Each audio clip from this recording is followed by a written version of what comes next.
c'est pareil avec des bacs à gravier, on n'aurait pas eu du tout la même bataille. Les messages radio maintenant en direct, on y prête beaucoup trop attention. Tout Et à là, fait. on a vraiment vu que Pérez a été exceptionnel. Magique, C'est-à-dire que ouais. c'est la définition même de à la limite. Tout le ref qui Bah, pète oui. son casque, c'est aussi. Il sait très bien qu'il a une caméra pointée sur lui. Au Ah oui. Brésil, il pointe la Bah caméra. oui, c'est ça. C'est très C'est bien le rôle l'image qu'il joue même. en faisant ça. Allez, eh ben écoutez, mesdames, messieurs, bonsoir. Eh ben, que d'émotions, que d'émotions. Là, va falloir qu'on fasse le tri dans tout ça. Il a fallu encaisser beaucoup de spectacles, beaucoup de polémiques, beaucoup d'éléments. Une saison de fou furieux en Formule 1, je crois que la plus folle qu'on ait jamais connue. Et on a un gros morceau à aborder pendant une petite heure ce soir à peu près, avec nos débatteurs qui sont là ce soir. Morgane pour sa première avec nous, Bonsoir. Guillaume, Salut tout le monde. accompagné de Nicolas. Salut à tous. Romain à la régie, bien sûr, comme d'habitude, hein, qui nous permet de faire ce live. Si les gens t'entendent, ceci dit, je sais pas s'ils t'entendent. Mais bon, et Alexandre qui nous rejoindra en cours de route, il va arriver. Alors, et en plus, il y a un écho. En plus, il y a un écho, ça commence bien. Il y a un gros écho. Donc, messieurs, pour parler de ce Grand Prix, alors bon, c'est de la folie complète, on est tous d'accord. Mais à tour de rôle, est-ce que vous auriez une phrase pour résumer un petit peu ce Grand Prix, cette fin de saison, ce dernier tour entre les deux titans, Lewis Hamilton et Max Verstappen? Bon, vas-y, je vais me lancer. Moi, je dirais que c'est plutôt chaotique. Parce que c'était vraiment. Bon, le dernier tour, c'est vraiment ce qu'on attendait tous en tant que fan de F1, vraiment voir le duel Hamilton-Verstappen. De toute façon, je suis déçu parce qu'il arrive dans le dernier tour. Et on aurait aimé le voir sur tout le Grand Prix, sur toute la course. Surtout qu'il faut savoir que le circuit de Yas Marina a eu quelques modifications sur son tracé pour essayer d'améliorer le spectacle. Et je pense que ces modifications se prêtaient au spectacle. Mais malheureusement, sur la course, la Red Bull était bien inférieure à la Mercedes. D'ailleurs, on l'a vu, hein, Hamilton, à un moment, tournait 3-4 dixièmes plus vite au tour avec des pneus aussi usés que Verstappen. Et que même Max, avec ses gommes toutes neuves, n'arrivait pas à revenir sur Lewis. Et je trouve que c'était quand même un petit peu dommage que cette bataille soit uniquement sur le dernier tour, après l'intervention de la safety car, qui, pour moi, n'était pas forcément bien gérée par la FIA. Moi, je trouve que ce Grand Prix, il est juste à l'image de la saison, c'est-à-dire qu'on a très peu eu de Grand Prix où on s'est vraiment bien ennuyé, c'est-à-dire qu'on a souvent eu, et surtout en fin de saison, des Grands Prix assez fous. On a eu des périodes sur ce Grand Prix où justement on disait, tiens, Lewis, ça y est, il s'en va, il va gagner son 8e titre. On a vu Red Bull qui a fait une Mercedes, c'est-à-dire qu'ils ont utilisé Sergio Pérez pour essayer de tout faire pour bloquer Hamilton. D'ailleurs, on en reparlera, mais ça a super bien marché. Et finalement, le drama dans le dernier tour qui offre le titre à Verstappen, une première. Donc oui, c'est un des finales les plus fous qu'on ait vécu. Donc oui, c'était à l'image de la saison, c'est-à-dire une très belle finale. Je dirais que c'est un petit peu artificiel en fait, on a énormément de règles, et il y a trop de règles et ça tue un petit peu le spectacle en fait. Les pistes ont été modifiées par rapport à quelques années, on retrouve plus forcément de bac à gravier, pour des questions de sécurité notamment, mais bon, en même temps, ça aurait pu déterminer l'issue de de certains grands prix de manière un petit peu plus juste. Donc voilà, on a Hamilton qui s'est assagi, on en avait parlé au cours de différents lives. On a Verstappen qui ressemble un petit peu à Hamilton de ses débuts, qui commet des erreurs, qui est fougueux. Il sait qu'il a une voiture aussi qui est moins performante, surtout en cette fin de saison, c'était flagrant par rapport à la Mercedes. Donc il en a fait un petit peu trop. Et voilà, ce qui gâche un petit peu, c'est tout ce qui est artificiel, et on a eu recours un peu trop à la FIA à cause de trop de règles. Eh ben voilà, bon ben le décor est planté puisque la FIA, en tout cas ce qui s'est passé avec la FIA, ça va être le premier gros morceau qu'on va attaquer sur ce live sur Motors Inside. Alors déjà, on va procéder dans l'ordre parce qu'il y a eu plusieurs épisodes avec la FIA. Premièrement, le premier duel, parce que étrangement, le Grand Prix d'Abu Dhabi, ce qui était chaud, c'était le premier et le dernier tour. Et pour le premier tour, justement, tout le monde a en mémoire, je l'espère en tout cas, la manœuvre de Verstappen qui était très belle, hein, ceci, très belle manœuvre de Max Verstappen au bout de la grande ligne droite. Hamilton est contraint de rester à l'extérieur, coupe la chicane et pas d'enquête ouverte, alors que c'est justement ce qui avait été sujet à polémique durant le Grand Prix d'Arabie Saoudite notamment, où Verstappen s'est fait reprendre par 2 fois par la FIA. Pourquoi est-ce que cela a changé? Est-ce que ça ne traduit pas une certaine pression à la FIA, sans parler, sans aller vers les thèses de complot de Max ou Lewis se sont protégés? Ben, en fait, le problème, c'est qu'ils sont, comme tu l'as dit, ils sont inconstants dans leurs décisions. Ils n'ont pas de ligne directrice. Et surtout, et ça, c'est très dommageable, c'est sur cette finale, ils ont pris en compte les conséquences qu'il pourrait y avoir sur le championnat du monde. Et qu'en tant qu'arbitre, quel que soit le sport, tu ne dois pas prendre en compte les conséquences pour tel ou tel adversaire, même aussi grosse soit-elle. Donc, sur cette décision, soit la première décision, celle de Jeddah sur Verstappen, où on l'a pénalisé, est la bonne. Et à ce moment-là, on pénalise Lewis Hamilton, puisque dans le règlement, c'est écrit qu'il a gagné un avantage en tirant tout droit. Donc, on doit le pénaliser. Ou alors, à ce moment-là, comme sur d'autres Grands Prix, let them race. Et à ce moment-là, ben, alors on ne pénalise personne. Mais la pénalité de Verstappen, du coup, est injuste à Jeddah. Donc, encore une fois, la FIA est dans un flou, mais c'est en partie à elle de régler ce flou de par le règlement et surtout de par ces sanctions qui doivent être beaucoup plus constantes à l'avenir. Ouais, c'est vrai que je suis d'accord avec toi. C'est vrai que ça manque un petit peu de constance parce que quand on voit que Verstappen il a pris 5 secondes à Jeddah pour avoir court-circuité le virage 1-2 et que c'était moins flagrant que Lewis et que là, clairement, Hamilton à Abu Dhabi, comme disait Jacques Villeneuve pendant le Grand Prix, il fait même pas l'effort de prendre le virage. Et dans un sens, en fait, là où j'ai envie d'un peu de contredire Villeneuve, c'est que pour Hamilton, pour moi, c'était impossible qu'il prenne le virage parce que ça veut dire qu'il aurait fallu qu'il s'arrête pratiquement à 30 km/h, voire même beaucoup moins, parce que Verstappen, il va clairement, il y a même la roue avant droite qui est en dos, après la ligne blanche, en fait. Et Hamilton n'aurait jamais pu prendre le virage, ou alors il se faisait dépasser par Perez, par la Ferrari, je crois que Sainz. c'était Sainz, voilà, et peut-être même par une McLaren derrière, et que là, il aurait tout perdu. Alors après, Hamilton, c'est vrai qu'il prend quand même un gros avantage. Je pense qu'après avoir coupé la chicane, je pense qu'il doit avoir 3-4 secondes d'avance facile. Mais on voit sur la fin du tour quand même qu'il laisse Max revenir. Mais c'est vrai qu'il a toujours un petit avantage. Je pense qu'il a dû gagner une demi-seconde, un truc comme ça, même en ayant rendu un petit peu de position, enfin, un petit peu de place, un petit peu de temps. Mais dans un sens, même s'il avait été pénalisé, ça n'aurait rien changé, parce que comme je l'ai dit tout à l'heure, il avait un rythme qui était largement supérieur à celui de Verstappen tout le week-end. Et c'est vrai que pour une pénalité, même les 5 secondes, ça aurait strictement rien changé, même s'il avait dû rendre la place. Bon, ça aurait été un peu plus dur pour reprendre la première position à Max, mais pour moi, ça n'aurait strictement rien changé. Lewis était au-dessus sur ce week-end. Mais après, je suis d'accord avec toi que la FIA manque clairement de régularité dans toutes ces sanctions, et j'ai l'impression que c'est vrai que selon les pilotes, ça fait peut-être un peu théorie du complot, mais c'est pas les mêmes sanctions, hein. Quand on voit par exemple juste l'incident Silverstone, Hamilton prend 10 secondes de pénalité et Max prend 3 places de pénalité sur la grille de départ du Grand Prix de Russie après ce qui s'est passé à Monza. Est-ce que pour moi, c'est pas du tout des sanctions qui sont équivalentes. Et bon, après, c'est pas forcément à nous de juger ça. Ils sont pour moi mieux qualifiés que nous pour juger si tel ou tel acte mérite pénalité ou non. Moi, je pense que vous avez plus ou moins tout dit déjà, tous les deux. Je vais vous rejoindre dans l'inconstance de la FIA. Clairement, c'est ce qui a un petit peu volé le suspense sur pas mal de courses. Maintenant, c'est vrai que Verstappen avait été assez propre par rapport à ce qu'il avait fait précédemment.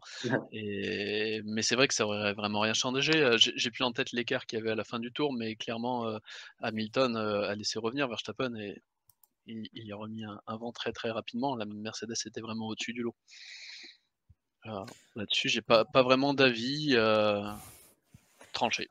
Après, on peut aussi dire, je te rejoins sur ce que tu disais au début, c'est-à-dire que si tu mets un bac à gravier à cet endroit-là, à Abu Dhabi, mais Hamilton, jamais ça lui traverse l'esprit de foncer tout droit, et à ce moment-là, il prendra le virage. Donc finalement, il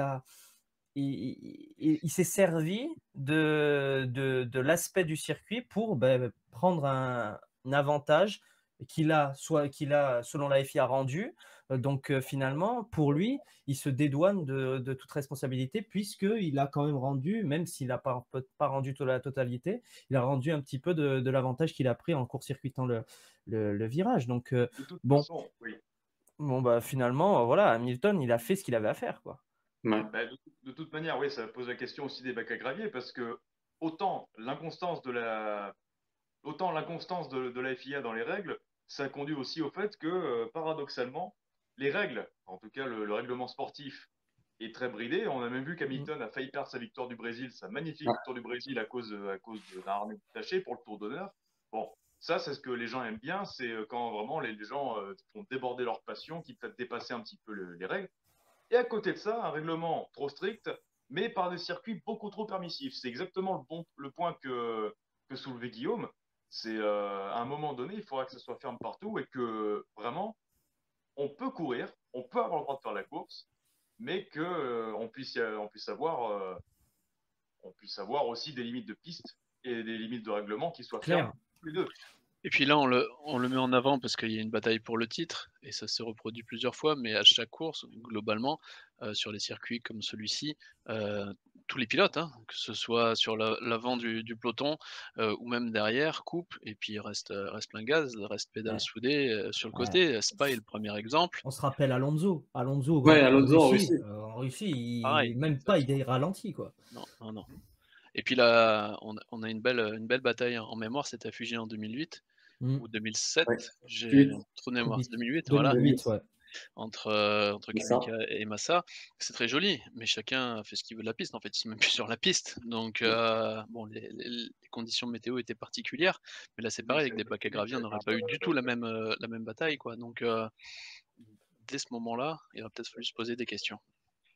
Ah, voilà, Alexandre.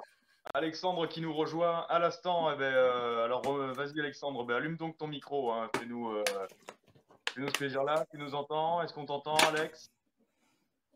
On t'entend Non, pas, Alex. on n'entend pas, Alex, pour l'instant. On l'entend pas. Et dans le même temps, on en profite pour saluer Romain, alors l'autre Romain de la rédaction et Bastien de QF2 qui sont dans les commentaires. Et puis, évidemment, bon, les autres, on vous attend nombreux aussi sur Motors Inside pour ce live parce qu'il y a un gros morceau. On est en plein dans le gros morceau FIA. Tu arrives au bon moment, Alex. Et ça serait bien qu'on puisse t'entendre aussi. Non, mais après, pour revenir à la FIA, bon, il faut. On disait que les règlements étaient trop stricts d'un côté et les circuits trop permissifs, mais oui, mais au bout d'un moment, quand on va aborder la question du dernier tour, il y a deux options finalement. C'est celle où on voit le règlement, on l'applique à la lettre. À ce moment-là, la FIA a faussé les résultats du championnat 2021, ou à ce moment-là, on réfléchit au spectacle comme on réfléchit les commissaires, même s'ils n'ont pas à le faire. Et à ce moment-là, ils nous ont offert un dernier tour de folie dont on se rappellera toute notre vie. Donc, c'est un débat qui peut durer des heures, c'est-à-dire que le règlement doit être appliqué, mais les zones d'ombre doivent être minimisées pour qu'on ait de moins en moins de décisions qui sont un petit peu à interprétation, sujettes à interprétation. Ouais, alors juste avant de laisser la parole aux autres, il y a ActuF2 qui nous fait part d'une nouvelle qui nous dit suite au dernier tour du Grand Prix d'Abu Dhabi, c'est l'annonce de la FIA. La FIA a annoncé une analyse détaillée et un exercice de clarification pour l'avenir vont maintenant avoir lieu avec toutes les parties concernées. C'est le point que je voulais aborder avec vous aussi. Ça, on l'abordera après la suite. Mais il y a également l'autre question.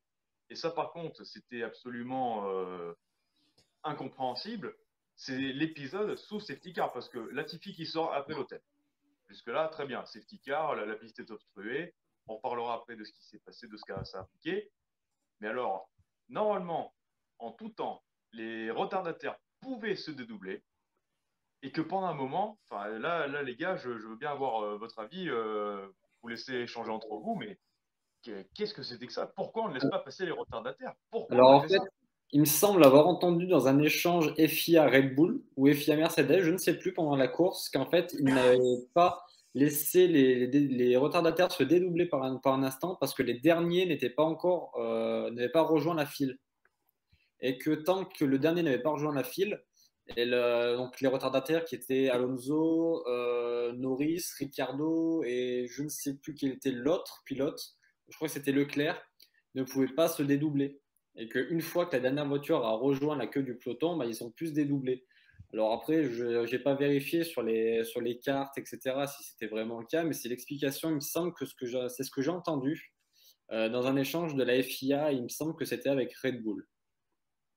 Oui. Mais après, c'est vrai que je trouve que c'était un petit peu limite.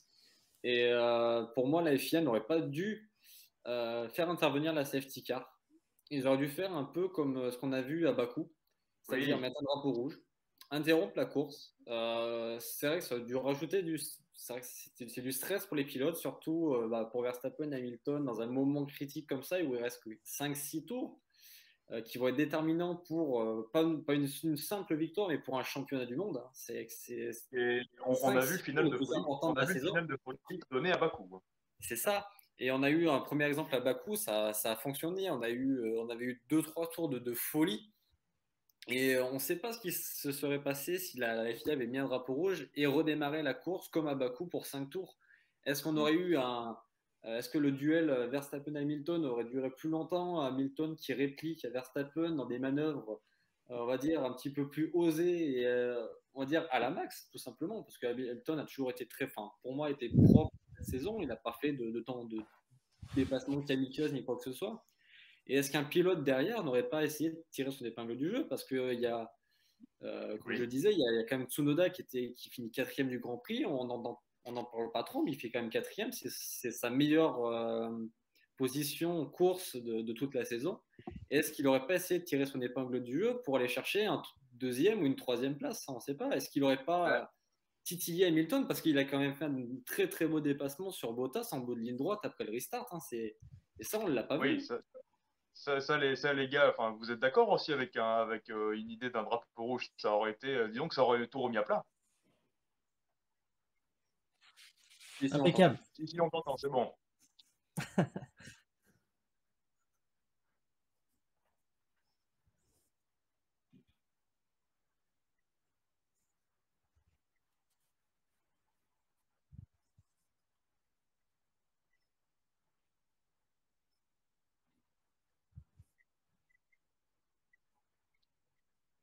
Sachant qu'il voulait relancer ça, c'est sûr. Mais pourquoi relancer à ce prix-là? C'est toute la question qui nous réunit là ici ce soir. Un drapeau rouge aurait été plus adapté. Forcément, on réagit après coup, c'est facile de dire. Mais on avait les cartes en main, l'évolution de la situation. Voilà, c'est incompréhensible ce qu'il s'est passé. Allô, allô. Alors, faut-il la refaire? Je pense que vous m'avez entendu, messieurs. Ouais, nous on t'a entendu. Oui, voilà. Non, on t'a entendu parce que j'allais justement vous poser la question. Est-ce que la FIA n'a pas non plus cédé alors ce que j'appellerais ce qu'on appelait dans l'édito le chant des sirènes de Netflix? Est-ce que c'est le spectacle à tout prix qui l'a emporté au détriment du sport selon vous? Bah, complètement, complètement. Ils ont voulu relancer pour éviter éviter vraiment de finir un championnat qui a été exceptionnel de bout en bout, finir pas en eau de boudin, mais finir sur une note, ça aurait fait pchit, quoi. Ça aurait pas été terrible, tu étais bien d'accord que ça aurait pas été terrible. Voilà, on est tous d'accord sur la question du drapeau rouge, ça aurait, quoi qu'il arrive, quoi qu'il se serait passé, c'était la bonne décision à prendre. Il y avait un véhicule, une intervention des commissaires qui devait être sur la piste, donc tout le monde aurait été sécure, on aurait pu nettoyer la piste comme il le fallait, les pilotes auraient pu se dédoubler, on aurait fait un tour de formation, c'était la décision à prendre. Donc est-ce que Masi, moi je pense comme Alex que Masi a eu peur de trancher et a eu peur vraiment, mais vraiment de trancher et d'influencer quelque part le résultat du championnat, mais c'est justement en ne prenant pas cette décision qu'il a influencé le championnat. Donc oui, en relançant de cette manière-là pour un seul tour le Grand Prix, on a répondu au chant des sirènes de Netflix, comme tu l'as appelé. Bon, après, c'est pas que Netflix aussi. Hein. Là, forcément, on grossit le trait là-dessus. Netflix, voilà, on rappelle quand même l'époque Bernie Ecclestone. Qu'aurait fait Bernie voilà, c'est la question. Mais là, ici, le problème, c'est que ce qui se passe, forcément, on aurait voulu quelque chose de plus adapté. Et là, en l'occurrence, c'était pas du tout adapté. La FIA, en fait, en ne voulant pas se mettre dans la lumière, à force de ne pas décider, eh ben, finalement, n'a pas décidé, sauf que c'est une décision, et c'est une décision qui n'était pas, en tout cas, dans le sens de l'esprit de ce qu'on a réclamé, de ce qu'on voulait réclamer. Une bataille, on l'a eu, mais une bataille à quel prix? On a eu la forme sans le fond. Non, mais est-ce que oui, c'était peut-être une question d'audience. Alors peut-être Nico et Morgan, on pouvait aussi réagir là-dessus. On avait peur de froisser l'un ou l'autre camp. On savait, et qu'en plus, depuis très peu de temps, les ingénieurs peuvent interagir directement avec la FIA. En voulant améliorer le spectacle, on sent que la FIA se sera un petit peu perdue quand même. Et c'est ce qui a traduit notamment des décisions, un coup on fait ça, puis un autre coup non. C'est exactement ça, c'est qu'en fin de course, on se demande ce qui va se passer. Dans un premier temps, on libère pas les retardataires, on leur permet pas de se dédoubler. Donc on peut se demander si la FIA n'est pas en train de favoriser Mercedes. Ça tergiverse un petit peu. On voit que Red Bull parle, discute, Mercedes discute beaucoup, et au final, on se demande si le fait que Red Bull ait discuté, ça n'a pas favorisé aussi le fait que finalement ils ont pu se dédoubler. Enfin, je pense que le spectateur ne s'y retrouve plus au final. Et effectivement, les équipes ne devraient pas intervenir en direct avec la FIA. C'est entre guillemets une bataille qui se règle sur la piste. Et les règles sont déjà assez compliquées comme ça. Je suis pas d'accord avec ça. En fait, c'est les équipes peuvent intervenir avec la FIA, mais en fait, on n'a pas à l'entendre. Comme avant, parce que ça s'est toujours fait finalement. Ouais. Et en fait, c'est ça qui aussi nous a placés au centre en nous disant, on nous a montré quelque chose qu'on ne nous montrait pas, ce qui est en soi une bonne chose parce que c'est plus immersif. Mais à côté de ça, eh ben, on est plongé au cœur des décisions quelque part. Et finalement, eh ben, un spectateur lambda peut être influencé selon tel ou tel discours de tel ou tel patron d'écurie vis-à-vis de la FIA. Et ça, à mon avis, on ne devrait pas l'entendre. Ah ouais, c'est vrai que je suis d'accord avec toi parce que par exemple, on a entendu pendant le Grand Prix, lors de la Virtual Safety Car, après le problème technique, mécanique d'Antonio Giovinazzi, c'était Toto Wolff qui demande à Michael Masi de ne pas mettre de safety car. Mais à quel moment tu demandes Voilà, ça? ouais, quel cirque. Dans quel sport on fait ça?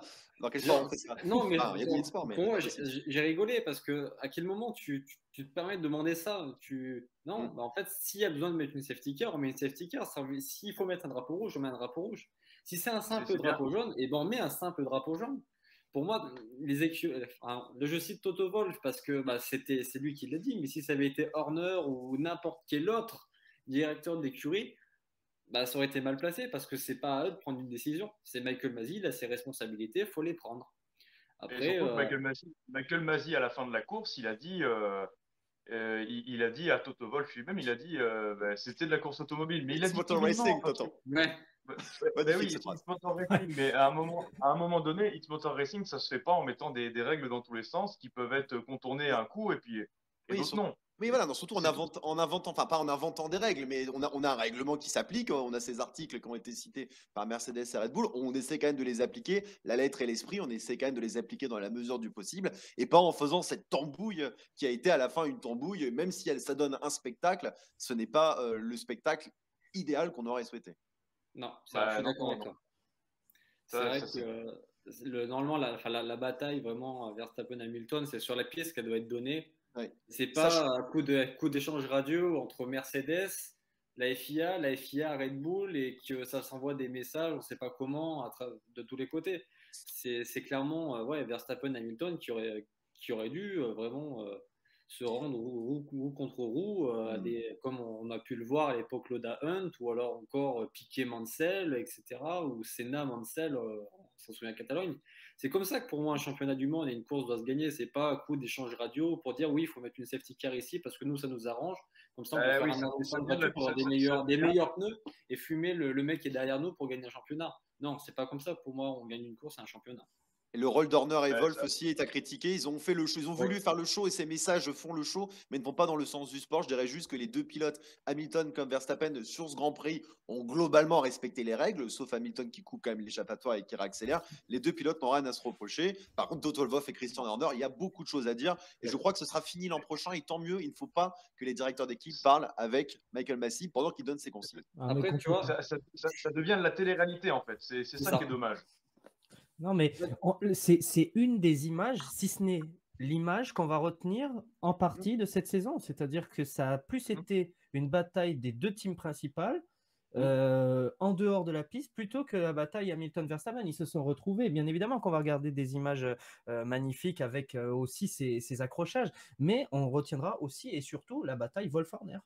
C'est ça. Parce que, Oui. en fait, moi, ce que je retiens quand même beaucoup, c'est que, je vais revenir vite fait sur Silverstone. Ce que je retiens de Silverstone, bon, c'est forcément l'accident qui a eu lieu à Copse. Mm. Mais ce qu'on retient surtout, c'est que pendant 10 minutes, il y a eu des échanges radio interminables entre la FIA et les deux équipes, en fait. C'est vraiment, moi, ce que je retiens principalement, en plus forcément de l'accident. Et là, on a eu la même chose, plus ou moins, en Arabie Saoudite l'an dernier, avec on a vu Toto qui casse son casque foudrage et qui va parler ensuite à Michael Masi. Et là, on voit la même chose à Abu Dhabi. Alors après, je pense que, est-ce que on s'en rend compte et on en parle parce on peut entendre les messages radio maintenant en direct. Je ne sais pas, mais je trouve que voilà, ça a pris une autre envergure et on y prête beaucoup trop attention. Tout à fait. En fait. Toto Wolff qui pète son casque, c'est aussi. Il sait très bien qu'il a une caméra pointée sur lui. Au Brésil, il pointe la caméra. Oui, c'est ça. C'est très bien le rôle qu'il joue en faisant ça. Ça, C'est il ça. faut arrêter. Il faut mettre la lumière sur les pilotes. C'est ça. Après, Oui, je c'est suis ça, d'accord, il parce faut que- quand même avoir une réaction d'un chef d'équipe. Je Oui. sais que ça a apporté un petit quelque chose en plus, cette Mais c'est image trop. au Brésil. C'est Ouais, mais même c'est devenu un mème, cette image. Mais moi, à mon avis, il aurait mieux valu montrer le public qui se lève. Parce que je pense que c'est ce qui s'est passé sur le dépassement d'Hamilton que Toto Wolff qui fait ça à la caméra. Parce que Par Toto exemple. Wolff, forcément, il le sait, il est très intelligent. Il y a forcément une caméra qui est braquée H24 sur lui dans le garage et il en profite. Et Christian Horner, il aurait peut-être fait la même si ça avait été Verstappen qui double Hamilton. Et justement, sur ce Grand Prix, parce que là, on parle beaucoup de la FIA. Bon, on débriefera après, on reste un petit peu quelques minutes encore sur la FIA. Pour rester Le des heures. truc, c'est que on pourrait y rester des heures, hein, mais après, de toute façon, l'heure tourne, hein, donc il va falloir qu'on dévoile. Mais Hamilton et Verstappen, ce qu'ils ont fait, ben, c'était de faire la course selon ce qui se passait dans leur course. Hamilton a profité de la supériorité de sa voiture pour creuser l'écart sur Verstappen, tandis que Verstappen était dans l'expectative qu'il se passe quelque chose pour le rattraper, parce que s'il n'y avait rien eu, s'il n'y avait pas de safety car, le 8e titre d'Hamilton, il était là. Par contre, on voyait Mais en tout cas, les deux, je finis, les deux n'ont rien à se reprocher finalement, parce qu'ils ont fait leur boulot. Et c'est vraiment l'à côté qui a tout gâché. Enfin, qui a tout gâché, non, parce qu'on s'est régalé quand même. Mais quand même, là, c'est terrible. Oui. Après, tu vois, Verstappen, moi, je l'ai senti un petit peu plus sous pression. Je ne l'ai pas senti aussi à l'aise et aussi agressif que sur les courses précédentes. On l'a vu, hein, il a fait quand même 2-3 petites erreurs. Hein. Il n'était pas à l'aise. Et à un moment, on l'a vu, il est quand même sorti large dans les 2 derniers virages, ce qui est quand même assez rare pour lui hein, de faire des petites erreurs comme ça. Je pense qu'il avait quand même la pression. Et pour moi, ça, ça, sent, hein, pour moi, pilotait pas comme d'habitude. Hein. ah Je non, sais pas si parce- on fait le débat là-dessus, Bastien, mais plus Hamilton. Mais vas-y, Guillaume. Ouais, pour moi, sur le point que soulève Morgan, ce qui résume le mieux, c'est le départ. Le départ, il a pas loupé beaucoup de départs cette saison. Il m'a rappelé un peu Nico Rosberg en 2014, quand il joue pour la première fois le titre. Il loupe complètement son départ et Hamilton part comme une fusée. Mais derrière ça, franchement, il a déroulé. Il a été solide, même si je pense qu'à un moment donné, il a dû se dire franchement, cette fois-ci, c'est fini pour moi, le titre, bye bye. Mais comme quoi, comme on dit, hein, tant que la ligne n'est pas franchie, la course n'est pas finie. Quoi. Ouais, t'as raison. C'est comme Motor Racing. Exactement. Non, mais est-ce qu'on parle d'Hamilton Verstappen? Morgan disait que c'était Verstappen qui avait peut-être plus souffert. Moi, je trouve que c'est Mercedes. Mercedes avait le rythme, mais en fait, Mercedes, ce que vous avez certainement remarqué, ce que vous avez tous remarqué, et quand vous allez écouter cette vidéo, c'est que Mercedes a eu peur d'affronter Verstappen en piste. Oui. Une stratégie très conservatrice, je dis plus le bon mot, triste, tout de suite en couvrant l'arrêt de Verstappen sur le premier arrêt, alors qu'il y avait la possibilité d'étirer le relais. En fait, ils n'ont jamais voulu qu'Hamilton soit derrière Verstappen. Bon, le dernier arrêt, c'est différent puisqu'ils ont la position, la track position. C'était impossible, quoi qu'il arrive, de toute façon, pour Mercedes de faire un bon choix. Mais Hamilton a eu peur et dans l'affrontement avec Verstappen au début, on sent bien qu'Hamilton, bon, il ne va pas au contact, il n'essaie pas de passer alors qu'il pourrait passer. Mais il y a ce problème-là parce qu'il ne savait pas comment prendre Verstappen. Verstappen les a, pour moi, bouffés. Je pense que c'est Mercedes qui a plus eu peur que Hamilton parce que Hamilton, plusieurs fois à la radio, a demandé à rentrer et on lui a dit clairement de rester en piste. Après, sur le dernier, sur la safety car, ça se discute, puisque si jamais ça se finit derrière la safety car et qu'ils perdent le titre sur cette décision, franchement, ils passeraient un petit peu pour des idiots. Par contre, Ouais. c'est sur le premier, le deuxième VSC. call de la VSC exactement, où là, ils auraient pu rentrer, ils avaient de l'avance, ils avaient clairement de Oui. l'avance, et même s'ils ressortaient derrière, il avait des pneus neufs, et à mon avis, Hamilton, avec le rythme de la Mercedes, il aurait bouffé Verstappen, même en ne prenant pas un maximum de risques. Donc, à mon avis, Ouais. voilà, là, Ouais, c'est mais- Mercedes qui a vraiment été frileux, et ils l'ont payé très cher. Comme Alors, tout au long de la saison, de toute façon, hein, sur la stratégie, bizarrement, cette année, ils étaient un petit peu absents et assez frileux, assez conservateurs. Ouais, alors que d'habitude, les stratégies, c'est plus à l'avantage de Mercedes, hein, parce que la seule stratégie qui a réellement bien marché, c'est en Espagne, où Oui. Hamilton gagne grâce à ça. Et au Canada, à Monaco, pardon, euh, Hamilton ne gagne 0 place dans les stands, tout simplement. Il reste, je crois que c'est septième, il finit, un truc comme ça. Il est inexistant, et même avec une stratégie Mercedes, ça n'a pas marché. Et Ouais, il était Vettel, faible en avec Russie aussi. Aston Martin qui gagne la même, il gagne 3 places. Ouais, ça, on va y revenir, on va y revenir tout au long, mais en tout cas, pour clore le chapitre FIA, mine de rien, on a eu des beaux grands prix.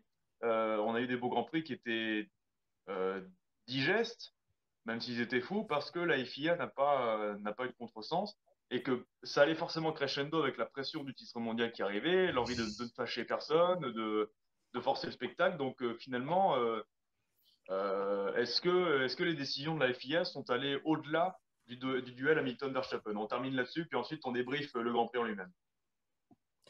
Ben, en fait, clairement, tant qu'il n'y avait pas de clash, le fait de ne pas avoir ce rôle de méchant et de dire ben, allez-y, courez, il n'y avait pas de souci, quoi. Mais depuis qu'il y a eu les clashs à Silverstone, à Monza et compagnie, là, on a vraiment vu les failles de la FIA. Et ces failles qu'on ne veut plus revoir. Justement, la FIA a le rôle d'arbitre. Et quelles que soient les conséquences, que ce soit pour les uns ou pour les autres, ils doivent prendre la décision qui est juste. Et donc, à ce moment-là, on peut clairement dire qu'ils ont failli à leur rôle et qu'ils ont quelque peu faussé ce championnat 2021, aussi beau soit-il. Il n'y avait pas assez de lignes dans le règlement finalement pour. J'ai l'impression qu'il n'y avait pas assez de lignes dans le règlement, notamment par rapport aux limites du Let's Them Race, de savoir comment faire une bataille propre, qui est responsable dans tel cas. La FIA, et puis la FIA a laissé faire aussi, elle a fermé les yeux sur beaucoup de choses. Qu'est-ce qu'on doit se batailler hors piste ou pas, que ce soit l'un ou l'autre. Au Brésil, à Jeddah, est-ce qu'on doit se battre hors piste ou pas? Ça, la FIA va devoir trancher, puisque en principe, quand même, on devrait plutôt rester en piste. Verstappen et Hamilton qui se poussent mutuellement dehors, surtout quand même Verstappen. Il faut quand même régler cette question puisque ce n'est plus possible de voir ça. La FIA doit reprendre son rôle d'arbitre et arrêter de se cacher derrière le Let's Them Race. Et ça fait plus de 2 ans que ça dure. Ouais, puis ça fait un paquet d'années aussi qu'il n'y a pas eu de vraie bataille pour le championnat. En 2016, c'était interne à Mercedes, donc à la limite, ils réglaient leur compte entre eux. Je pense que là, ils n'avaient pas forcément assez d'expérience, de recul. La F1 a énormément évolué depuis un paquet d'années. On les compare beaucoup à Senna-Prost, mais c'est pas du tout le même duel. Non. Et donc, espérons que ça leur serve d'expérience et qu'on ait une belle année 2022 où ils sauront tirer profit de ce qui s'est passé. Ouais, Morgane, tu as quelque chose à ajouter? Alors, en fait, tout a été dit. Et c'est vrai qu'on peut pas, pour moi, on peut pas forcément comparer ce duel à du Prost-Senna, parce que même Prost, il l'a dit au micro de Canal, hein, à côté, on était des enfants de cœur avec Senna, et c'est vrai que je suis d'accord, parce que même si forcément il y avait quand même une bataille très solide entre Prost et Senna, je pense que le duel Verstappen-Hamilton a parfois dépassé un petit peu les limites en termes de piste, et ça a frôlé le ridicule à Jeddah. Parce qu'il n'y avait pas d'arbitre. The best decision Voilà. is my decision. Merci Jean-Marie Jean-Marie Balestre. Balestre. Bon, après, on pourra parler de Jean-Marie Balestre. Hein. Ça, on en parlait, ça, Non, on va pas parler de lui. Je suis pas sûr.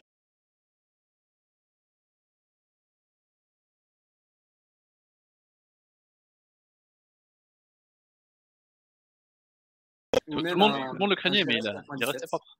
Oui, sauf finalement, quand même, 2021 va quand même rester dans la case de ces championnats où à la fin, il y a une polémique qui dépasse malheureusement le très beau sportif. Est-ce que ça va se dissiper avec le temps? On ne sait Oui, pas, mais là, clairement. pour l'instant, à chaud, là, la polémique quand même prend quand même le dessus sur le sportif sur un excellent duel. Ouais, bah justement, on va passer à la deuxième partie de ce live hein, qui nous prendra la demi-heure restante qu'on a devant nous. Débriefer en lui-même ce Grand Prix d'Abu Dhabi. Alors, quand on exclut la FIA, on exclut les effets de la FIA, alors, ça va être compliqué parce qu'il y a beaucoup d'influence par rapport à ça. Mais intrinsèquement, déjà, que pourriez-vous dire de ce Grand Prix? Alors, On s'est ennuyé. FIA, hormis. On s'ennuyait, tout simplement, parce que ça fait. Hormis le départ où tu es dur, Morgan. Hamilton prend un excellent envol et qu'il y a eu une tentative de dépassement de Verstappen, et bon, maintenant on connaît la suite. En fait, ça a été une course tranquille où Hamilton a déroulé, tout simplement. Comme à la grande époque où il avait aucune Pérez, là, concurrence. Oui, t'oublies Pérez, Morgan, quand même. T'oublies quand même ce tango dansé avec cette défense qu'on pourrait débattre aussi, cette excellente défense. Alors, c'est un peu quand même un peu. Enfin, vu qu'on n'a pas vu ça avant, on a rarement vu ça avant, c'est un poil quand même limite, mais c'est dans les règles et c'est sur la piste.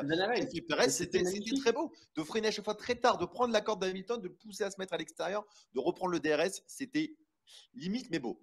Voilà, c'est vrai. Mais je pense que s'il n'y avait pas eu l'enjeu du championnat du monde, on n'aurait malheureusement pas vu cette bataille. Et en fait, moi, c'est pas Pérez que j'aurais aimé voir, c'était Verstappen à la place de Pérez. Et là, ça aurait été encore plus beau, à mon avis. Je pense pas, puisque championnat ou pas, il y avait une victoire à aller chercher. Et quoi qu'il arrive, on l'a vu avec Mercedes de nombreuses fois avec Bottas. Là, c'était Red Bull avec Pérez. Quand il faut utiliser le numéro 2, les deux équipes l'utilisent. Et là, on a vraiment vu que Pérez a été exceptionnel. C'est-à-dire que c'est la définition même de à la limite. À aucun moment, c'est dangereux. Mais à chaque fois, il a été poussé à Hamilton à la limite et il lui a fait perdre 8 secondes, quelque chose comme ça. Et Hamilton dans le premier tour et 2 ou 3 secondes dans le deuxième tour. C'est ça, c'est un temps monstrueux gagné par Verstappen. D'ailleurs, grâce à Romain, on a Pérez et Hamilton à l'image. Mais c'est vrai que ça, c'est un temps fort. Ça a peut-être bien sauvé un petit peu. Ça a peut-être bien plus ou moins sauvé le Grand Prix d'une promenade de santé d'Hamilton et une saison qui se termine un petit peu en autre boudin, quoi. Oui, on a gagné 10 secondes d'avance. Vous parlez d'une deuxième voiture? Il y avait une deuxième voiture Mercedes à Abu Dhabi? Vous l'avez vu? Oui, elle était à 3 tours. C'était qui? C'était qui pilotait? Ah non, c'est Valtteri. C'était Angela Cullen. Il y aurait eu Valtteri. Valtteri aurait suivi. Valtteri se serait accroché au basque de Verstappen. Admettons, Valtteri était à moins de 15 secondes sur le dernier arrêt. Verstappen aurait eu les mains liées et la situation aurait été différente. Mais bon, Valtteri était déjà en vacances et pensait peut-être déjà à son petit plongeon. Mais après, Valtteri a été aussi malmené chez Mercedes. On peut comprendre qu'il n'était pas dans la même mentalité que Pérez, qui avait les dents qui raillaient le parquet pour aider Verstappen à prendre le titre. C'était pas le cas de Bottas.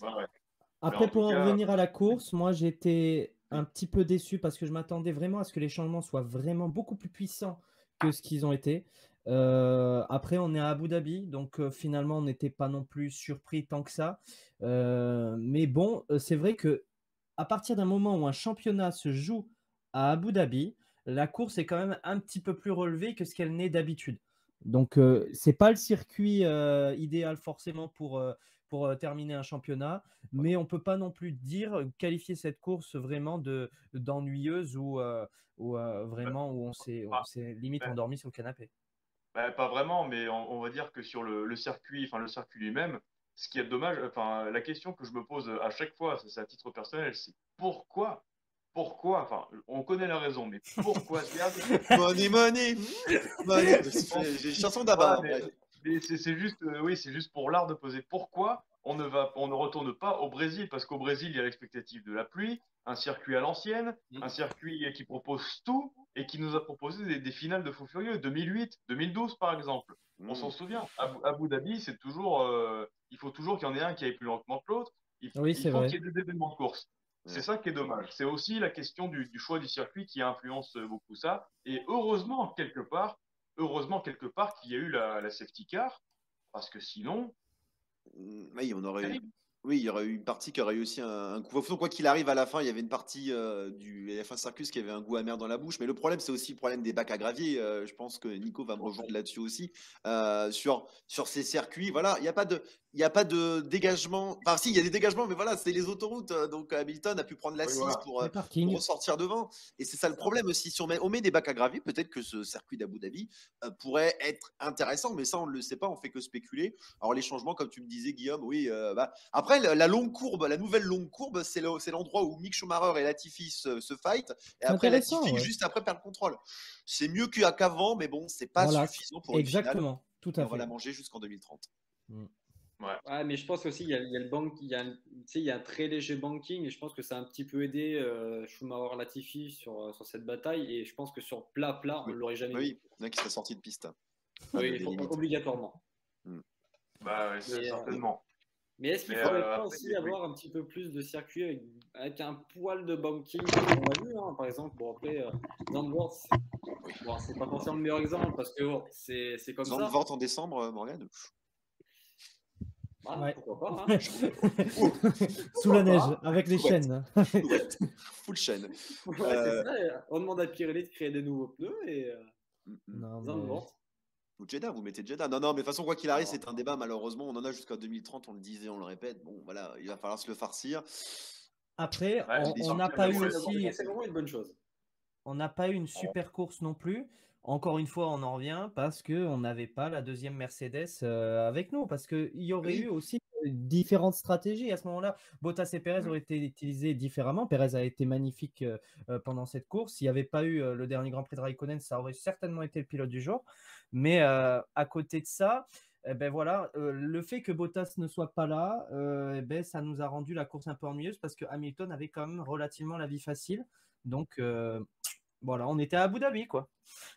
Et c'est une question que je voulais réaborder avec vous. C'était la question de la stratégie. Parce que autant, alors, on a bien vu que cette saison, vous l'avez bien dit, d'ailleurs, Romain dans le chat nous le dit, c'est que Mercedes n'a pas trop voulu se mouiller parce que, mine de rien, je ne sais pas si vous serez d'accord avec moi, mais pendant cette saison, hormis un petit peu par Ferrari, ils n'ont jamais été réellement inquiétés pour le championnat. Ce qui fait qu'ils ont toujours pu écraser par la stratégie, mais parce qu'ils avaient la performance pure avec eux. En l'occurrence, avec une Red Bull qui est bien plus proche et un Verstappen qui est l'inverse même de du renoncement, là, on peut se dire sur la safety car, quelle erreur quand même, quelle grosse erreur de Mercedes de ne pas avoir fait arrêter Hamilton. Quelle erreur de Non, ne non. pas l'avoir fait arrêter virtual Non, c'est safety pas car. ça. Non, non, tu parles de la dernière safety car, Bastien? Bah, les deux, il me semble Ah qu'ils oui, non, s'arrêtaient. non, Alors, la VSC peut-être, il y a débat, mais on en voilà. avait parlé tout à l'heure, mais la safety car, il n'y a pas débat, quoi qu'il arrive, de toute façon, il faisait le mauvais choix. La VSC, il faut vérifier, s'il y a des gens en commentaire, il faut vérifier l'écart qu'il y avait, si Hamilton pouvait s'arrêter. 13 secondes, je crois, un truc C'était comme ça. 13 secondes déjà d'écart, limite. absolument. Déjà Ça, limite. ça devait jouer à une Non, non. ou deux secondes pour que Hamilton ressorte. Non, non, Hamilton est foutu, c'était l'absence de Bottas, voilà, mais et sinon, mais la stratégie, c'est pas là. Merci Mercedes, là, ils font l'erreur, c'est au début, à couvrir la stratégie de Verstappen, c'est plus là. Complètement. Complètement. Parce que Non, là, c'est trop tard. à ce moment-là, ils ont été frileux et parce que Hamilton pouvait aller nettement plus loin avec ses pneus médiums dans le premier relais. Donc, ils auraient dû dérouler leur stratégie qu'ils avaient fait depuis le départ. Et à ce moment-là, peut-être qu'ils auraient eu beaucoup moins de problèmes. Mais c'est vrai qu'ils ont tellement eu peur du retour de Max Verstappen et du fait qu'il passe devant et qu'il faille le doubler sur la piste que ils se sont pris les pieds dans le tapis, quoi. Complètement. Et puis, mine de rien, même si à la régulière, le vainqueur est Hamilton, ça, il n'y a pas photo. Oui. Mais sur l'ensemble, Non. vu que c'était pas encore fini, là, il fallait Verstappen et Red Bull attendaient qu'il se passe quelque chose. De toute façon, ils n'avaient pas le choix. C'était leur seul salut, sinon ça marchait pas. Mais de toute manière, on se dit quand même que si Hamilton s'était arrêté, peut-être qu'il pensait que ça repartirait pas, mais si c'était reparti avec la performance de sa voiture, vous pensez qu'il aurait pu le manger après Verstappen? Non. Verstappen vu qu'il était en tête au championnat, même ex aequo, il aurait fait tout ce qui aurait été Oui, possible de complètement. faire. Et de toute façon, s'il allait au clash, alors après, il fallait pas non plus que ce soit trop flagrant, puisqu'il y avait soi-disant des retraits de points. Ouh, attention. Mais bon, voilà, Verstappen avait tout ce qu'il avait dans son arsenal pour repousser Hamilton. Hamilton, en plus, à mon avis, Hamilton aurait eu du mal. Hamilton ne sait pas comment gérer Verstappen, parce que Verstappen Oui. pousse jusqu'aux limites et il pousse tous les pilotes à changer leur style de pilotage. Il faut aussi que le règlement s'adapte à ça. Il pousse Verstappen, tout le monde à se changer. Mais Hamilton n'aurait pas réussi, je pense, en effet, à doubler Verstappen. Ouais, je suis d'accord avec toi. Verstappen est pour moi imprévisible. On ne sait pas ce qu'il peut faire. Si, il est prévisible. Non. Sa défense, Honnêtement, oui. je ne le voyais pas doubler au virage 4. Je le voyais doubler plus loin. À l'autre bout de ligne Ah droite, oui, ouais. oui, c'est Je vrai. ne le voyais pas doubler là, tu vois. Ouais. Il m'a surpris. Et franchement, même si on sait qu'il est agressif, on ne sait pas comment il aurait pu défendre sur Hamilton. Est-ce qu'il ne l'aurait pas laissé passer comme ça pour le redoubler plus loin? On ne sait pas. Ouais. Et c'est vrai que faut envisager tous les scénarios possibles avec lui. Ah, mais il savait dans la ligne droite qu'il pouvait zigzaguer. Alors les zigzags, il faudra qu'on en parle peut-être. Alors, le problème, c'est qu'il n'y a pas de règle. Gasly, quand Gasly gagne à Monza, il fait le coup du dragon. On crie au génie. Verstappen le fait, mais bon, là, il le fait un petit peu plus quand même. Mais il y a pas, que dit l'arbitre encore? Que dit l'arbitre? On ne sait pas. Oui, mais justement, là, concernant les zigzags, quand tu regardes la caméra embarquée, Hamilton, il est encore assez loin derrière. Parce que Hamilton avait fait la même chose en Malaisie en 2010 Oui, mais c'est pas pour le titre. avec, Oui, c'est vrai. avec Vitaly Petrov. Il l'avait fait, mais sauf que Petrov était vraiment à son derrière, comme ça. Hamilton C'est vrai. était plus loin déjà. Donc, c'était la technique de couper l'aspiration et pas de véritablement empêcher de passer. Parce que si on part dans cette logique-là, il aurait très bien pu mettre un coup de volant trop fort à droite pour mettre Hamilton dehors. Mais il faut vérifier ce qu'il y a eu après ça, parce que est-ce qu'il y a eu une règle qui a été posée ou pas? Je ne sais pas. Là, pareil, il faut vérifier. Mais est-ce qu'il y a une règle qui a été posée? Je n'ai pas l'impression, parce que Gasly, sinon, aurait été averti aussi à Monza déjà. La seule règle qui existe, c'est dans la zone de freinage, au moment d'attaquer le freinage, tu n'as le droit qu'à de bouger qu'une seule fois. C'est la seule règle. Après, dans la ligne droite, il n'y a aucune règle connue qui dise que c'est interdit de zigzaguer. Parce que Sauf de toute d'avoir un façon, comportement dangereux. voilà, oui, sauf C'est pas dangereux ce qu'a fait comportement. Verstappen. Voilà, c'est ça. Il perd du temps, mais il casse l'aspiration d'un côté. Donc finalement, C'est il y ça, a c'est pas comme s'il mettait Hamilton dehors ou s'il l'empêchait de passer. Hein. C'est juste, pour moi, c'est Non, non, un il lui a mouvement laissé la qui- place. Il lui a laissé la place. Viril, mais Oui, correct. totalement. Ça joue. Totalement, il a laissé la place. Ah. Il a été propre. Hein. Là, il a été propre. Il a été très propre. Absolument.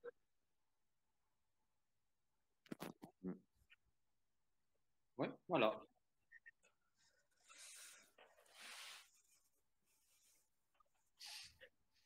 C'est vrai. Voilà, Ils sont on là, en est on se toujours au lance même le point. live. Pourtant, il n'en était pas à son coup d'essai cette saison. Il l'avait fait à Barcelone, il l'a fait à Ouais. Bahreïn pour la relance.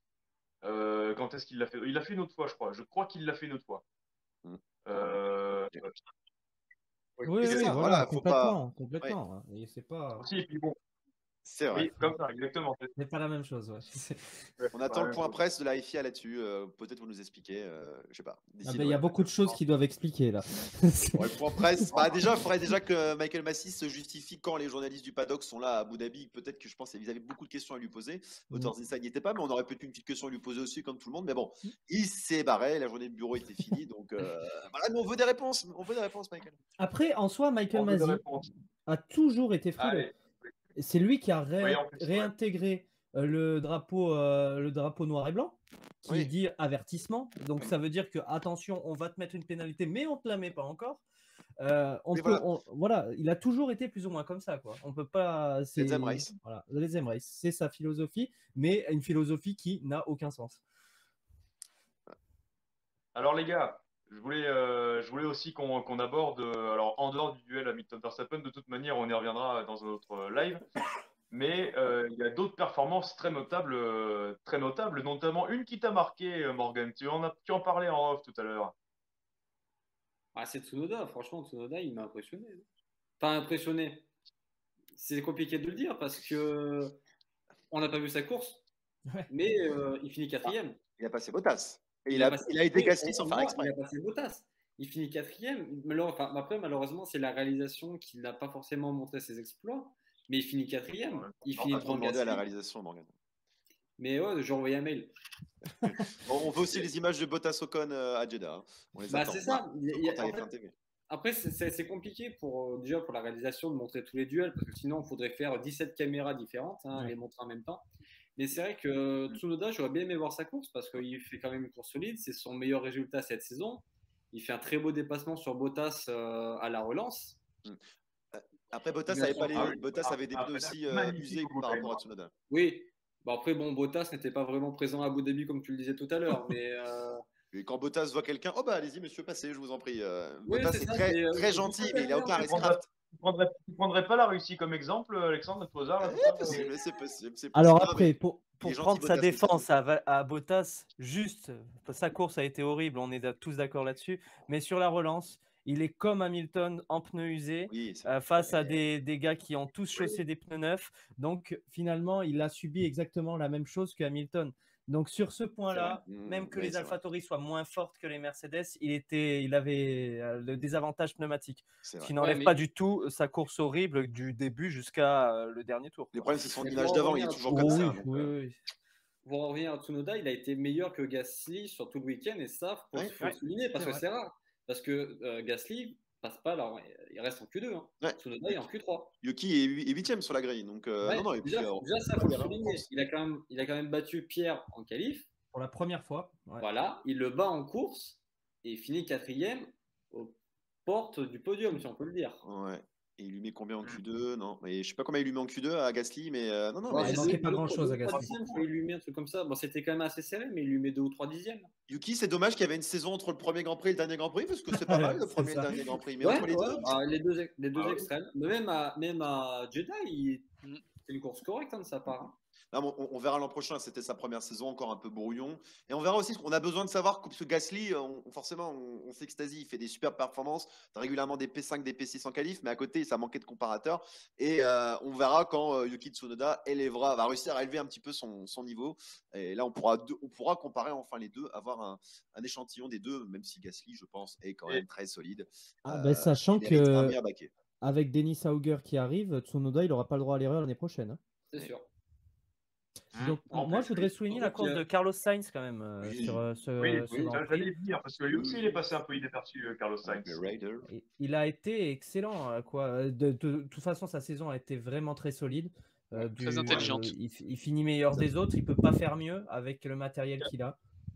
4 podiums contre un seul pour Leclerc. Hein, chez Ferrari. Voilà, ça veut tout dire. Et franchement, il a été excellent. Et ce qui est drôle avec Sainz, c'est qu'à chaque fois qu'il fait un podium, il y a toujours un événement Ouais. qui vient gâcher, finalement, qui vient mettre de côté sa performance. Donc, il y a la victoire de Gasly, il y a son podium au Brésil alors qu'Hamilton prend la pénalité. Ouais. Il y a toujours des choses qui se passent. Ah, mais attends, finalement, attends, il est toujours là. Son podium à Monaco, il était quand même pas éclipsé. Hein. Eh ben si, par la mésaventure Leclerc. Ouais. Par la ouais. mésaventure Leclerc. Ouais, c'est vrai. Ouais. Par la C'est vrai, mésaventure c'est vrai. Leclerc qui se crache dans les qualifs et qui, par conséquent, ne prend pas le départ. Il a même dit lui-même à Abu Dhabi qu'en gros, son podium, personne n'allait s'en souvenir. Hein, donc, C'est ça. le pauvre. Mais alors qu'il fait une saison, c'est vrai que c'est smooth operator. C'est la meilleure recrue. C'est la meilleure recrue par rapport à Ricardo Alonso. Il s'est bien adapté. Carlos. Exactement. On en parlait Alors, d'ailleurs alors attends, oui, on en parlait en vas-y. avec Bastien et c'est ce que je disais tout à l'heure. C'est qu'en vrai, quand on a appris qu'il signait pour Ferrari l'an dernier, j'étais le premier à dire mais qu'est-ce qu'il va faire chez Ferrari? Qu'est-ce qu'il va faire là? Il est chez McLaren, tout marche bien, c'est une voiture qui est très performante. Qu'est-ce qu'il va faire chez Ferrari et qu'est-ce qu'il va aller conduire ce tracteur? Et au final, il m'a fait mentir. Parce que voilà, pour moi, il a quand même fait jeu égal avec Leclerc qui est chez Ferrari depuis quand même plusieurs saisons. Et pour moi, il fait de meilleurs résultats. Comme l'a dit Bastien, il y a 4 podiums à 1, tout simplement. Vous avez oublié son 4e podium. On l'oublie, mais c'était quand son 4e podium? C'était à Budapest. Voilà, pareil. Ah oui, et la victoire d'Ocon. Malheureusement, c'est le déclassement de Vettel. Oui, c'est vrai. L'unification de Vettel. C'est le monsieur qui est au second plan sur les photos cette saison, Carlos. Mais il a quand même fait une superbe saison. Non, mais attendez, Carlos Sainz, si quand il fait des podiums, ça fait des trucs de fou, qu'est-ce qui va se passer quand il va gagner? Justement, sur le podium. Faut pas imaginer. Mazepin sur le podium, exactement. C'est qui? Il était pas là dans le Grand Prix, ce garçon. Non. Mazepin n'était pas là pour. Il avait chopé le vilain Covid, le petit monsieur. Non, mais pour en revenir à Carlos Sainz, il faudra surveiller, puisque de toute façon, il faut toujours confirmer sur les saisons après. On s'extasie toujours sur une saison. Il y a la saison d'après, souvent un peu plus dure. Mais franchement, il y a toutes les raisons de penser qu'avec l'expérience qu'il a, que franchement, Ferrari a fait le bon choix aux côtés de Leclerc. Et attention à Ferrari pour 2022. Oh oui, ça, on aura le temps d'en parler. Et quelque chose à rajouter sur d'autres performances qui vous ont marqué durant le Grand Prix, les gars? Je voulais rajouter juste sur Sainz qu'effectivement, il faut faire attention à la deuxième saison. Est-ce qu'il va confirmer? Pour moi, oui, clairement. Il a clairement bien construit sa saison. Il a tout mené en bonne intelligence, contrairement à Leclerc. Je dis pas que Leclerc n'est pas intelligent, mais il y a beaucoup de hauts, de bas. Il va vite s'extasier, puis peut-être partir d'un côté un petit peu plus sombre, tandis que même s'il est plus plat, Sainz, lui, arrive à se mobiliser, rester mobilisé et à vraiment construire quelque chose. Et ça se répétera forcément l'année prochaine, puisqu'il l'a prouvé dans les autres écuries. On verra s'il est bon metteur au point, pour compléter ce que tu dis, Nico. S'il va arriver s'ils ont réussi avec Charles à mettre au point une bonne voiture. On a beaucoup d'attentes pour Ferrari, mais comme très souvent, parce que là aussi, forcément, il y avait de la marge. Il pouvait peut-être tanker un petit peu. La 3e place était assurée. Est-ce que Carlos va aussi arriver à bien mettre au point la nouvelle Ferrari, et aussi il va pouvoir donner son point de vue cette fois, contrairement à l'an dernier. Donc, il y a des motifs d'espérer pour Carlos Sainz. pour faire évoluer la Scuderia, c'est certain, mais je pense que cette année, s'ils ont bien fonctionné, c'est aussi grâce au retour de Sainz et à ce côté un petit peu professeur, je pense. Côté calme, bosseur. Bah, Ouais. De Sainz qui habite à certainement, ouais. Maranello, hein, côté de Maranello, je crois. Qui s'est installé à Maranello. Oui, Ouais, c'est là-bas, ouais. À confirmer, mais ça doit être ça. Il s'est quand même très très bien intégré à Ferrari, je trouve. Et Oui. il est quand même, je trouve, enfin, c'est un personnage qui est très discret, mais qui est, pour moi, C'est un bosseur. bosseur. Hein. Ah oui, Vraiment un bosseur. Et bon, il a quand même fait quelques erreurs, hein, comme tous, hein, ce qui est normal. Mais pour moi, il a fait une saison quand même qui est plus que correcte, qui est même très très bien. On oublie souvent, Et mais malheureusement, on a tendance à l'oublier. Comme on l'a dit, hein, ces 4 podiums, on est quasiment incapable de les citer parce que c'est le mec qui passe toujours au second plan, mais qui est quand même très très bon. Il est très très bon et je pense que si la Ferrari est au point et qu'elle fait partie des top voitures pour l'année prochaine, il peut avoir une Pourquoi pas. victoire ou même plusieurs. Hein. Il a On va le le potentiel, savoir. il a le talent. Il a le talent pour moi. Et on oublie souvent que Sainz a été quand même le premier coéquipier de Verstappen et qu'il a été loin d'être ridicule. Au début, Donc, au début de 2015. Ouais, t'as raison. franchement, il mérite d'avoir une voiture qui puisse l'amener à faire des performances plus régulières sur le podium. C'est vrai. Parce que c'est vrai que d'abord la Ferrari, c'était pas la meilleure voiture du plateau, mais il a quand même fait de très très belles Il savait choses. en faire quelque chose. Il savait en faire quelque chose, absolument. Donc, C'est sûr. il y a beaucoup Pour de en choses à revenir dire. Mais en tout cas, sur son côté oui, bosseur, petite anecdote, quand j'étais au circuit du Castellet, j'étais un petit peu dans la pit lane et le seul pilote que j'ai pu croiser encore à un horaire assez tardif, c'était Carlos Sainz. Il discutait encore avec les ingénieurs, avec tous les mécanos qui étaient là, qui préparaient la voiture pour le lendemain, donc je pense que c'est un signe. Il me rappelle un petit peu Vettel. Et Kimi, il de ce était où? côté-là. Au Kimi, bar. je sais Ah, pas. bah, c'est pas sa dernière saison. Non, c'est pas sa dernière saison. C'est pas bien, pas bien. Carton jaune, Ah, c'est pas carton jaune. Absence des Finlandais cette année. L'absence de Finlandais, oui, c'est vrai. C'est vrai. On peut souligner dernière chose, la course de Ricardo qui est aux premières loges pour le duel Verstappen-Hamilton. Ah oui, là par contre, il a dû te régaler les papilles, le garçon. Moi, c'est pas la dernière chose que je voulais souligner. Je pense que la dernière chose que je voulais souligner, c'est quelqu'un qui se cache au jour d'aujourd'hui. Je pense que c'est Nicolas Latifi, dont on se souviendra encore longtemps, malgré lui. Il est en train de réceptionner ses collés de Red Bull, là, tu vois. Oui, super. Il y est pour rien. Il y est vraiment pour rien, mais malheureusement, il restera dans l'histoire, quoi. Tu vois, Timo Glock, il s'était pris des menaces de mort. Je pense pas que Nicolas Latifi s'est C'est stupide, de penser qu'Latifi a favorisé quoi que ce soit. Bon, certains le pensent, certains avec une bonne communauté le pensent, mais ils sont pas. Mais voilà, mais c'est pas possible. Pas possible. Alex, c'est d'autant plus con que, enfin, pourquoi avec un moteur Mercedes dans le dos, en sachant que Williams, voilà. En plus, son équipier, c'est Russell, et vous avez vu de la façon dont s'est emporté Russell contre la FIA, qui a certainement été celui qui a été plus agressif. Oui. Avec Norris aussi. Bon, ce sont des Anglais, mais quand même, Russell, voilà. Donc le complot, non, il a juste fait sa course, le pauvre garçon, et il s'est foutu dans le mur. Et on peut souligner la course de Mick. Si Mick avait pas fait, il a quand même fait certainement une bonne course, on le sait pas, mais il a lutté avec Latifi toute la course. Et si Mick n'avait pas lutté contre Latifi, on n'en serait pas là. Eh non. Mais en tout cas, messieurs, on a eu beaucoup à dire. De toute manière, on n'en restera pas là sur Motorized Inside. On aura beaucoup de choses desquelles parler en plus de la lecture sur le site. Mais déjà, on pourra aborder l'ensemble de la saison 2021 parce qu'en plus de ce Grand Prix d'Abu Dhabi, il y a tellement pas dire. Oui, bien sûr. Tellement à dire sur cette saison et surtout sur peut-être aussi ce qui nous attend en 2022. Mais ça, évidemment, la suite, ce sera l'histoire. On n'a pas fait des lives, depuis la première partie de saison, donc on a des lives à faire sur Silverstone, sur le Grand Prix de France. On peut revenir sur ces Grands Prix, on peut faire semblant. Ça peut être beau. On peut faire une rétrospective. Le bilan, on va faire aussi notre rétro-canal, comme canal. Ça fera notre rétrospective, mais en tout cas, messieurs, j'avais envie de vous poser une question à laquelle vous allez répondre en une phrase très courte. Attention. Attention, c'est parti. Ce Grand Prix d'Abu Dhabi, les événements du Grand Prix d'Abu Dhabi, est-ce qu'ils ont plus desservi Hamilton ou profité à Verstappen? Je demande l'avis du public. Un oral de français, donc c'est beau. C'est beau. Voilà. C'est beau. Pour moi, ils ont plus desservi Hamilton parce que dans l'idée, Verstappen aurait, quoi qu'il arrive, été champion du monde à un moment donné dans le futur.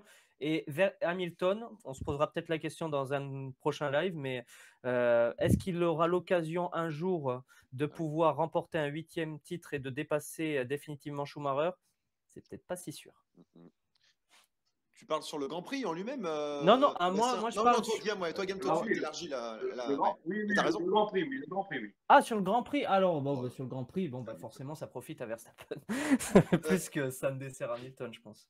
Ouais, je suis d'accord avec toi, c'est vrai que sur le Grand Prix, ça profite clairement à Verstappen. Parce que comme j'ai tendance à le dire, c'est un peu volé la victoire d'Hamilton, qui pour moi l'avait construite de A à Z. Mais dans un sens, la logique est respectée parce que Verstappen a tellement dominé la saison qu'en fait, il a son titre et c'est logique qu'il l'ait, tout simplement. Hamilton était revenu sur la fin, mais c'est Verstappen sur la moyenne. Si on fait la moyenne, À la moyenne de la saison, le bonhomme, il a 10 victoires, 18 podiums. Il fait une saison monstrueuse. Record de podium. Après, c'est aussi si on fait au ratio, forcément. Au ratio, ouais. Il n'est pas devant, mais voilà, il fait tout ce qu'il peut. Il n'a pas fait une seule erreur, à part peut-être se foutre dans le mur à Jeddah, mais ça a été rattrapé après. Mais sinon, il est constant toute la saison avec son style qu'on lui connaît. Mais lui, il applique, il est dans les règles qu'on lui donne et il a fait ce qu'il fallait. Les gars, je vous laisse répondre à la question après. Vous savez ce que c'est le meilleur ratio de podium? Mec. Jean Lévy, non? Schumacher en 2004. Oh ouais, peut-être. Schumacher en 2002. Ah oui, 2002, 100% de podium. 100%. Bon. C'est beau. La Ferrari en même temps, 2002, c'était le niveau était Let quand même moins Michael pass for the championship. Oui. D'ailleurs, Jean-Do a apprécié, Jeannot a apprécié le spectacle. Donc voilà, donc tout va bien. Ah ouais, certainement. Et puis la réponse de Nico à la question est-ce que le Grand Prix d'Abu Dhabi ça a plus profité à Verstappen que desservi à Hamilton? Nico, le mot de la fin pour toi. Je répondrai comme Morgan, effectivement, comme tout le monde, mais ça a servi à Verstappen et a rattrapé l'ensemble de sa saison en fait, parce que effectivement, ils méritaient tous les deux le titre, mais sur l'ensemble de la saison, Verstappen a été très très très costaud.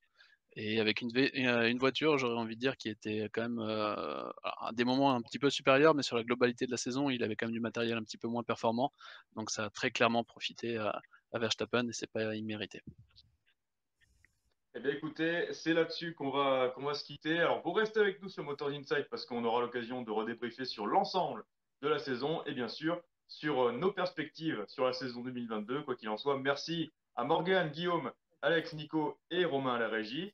Et on se retrouve très bientôt, non seulement sur le site Motors Insight, mais aussi pour un prochain live. Salut à tous. Salut à tous, bye Ciao. bye. Bonne soirée, ciao.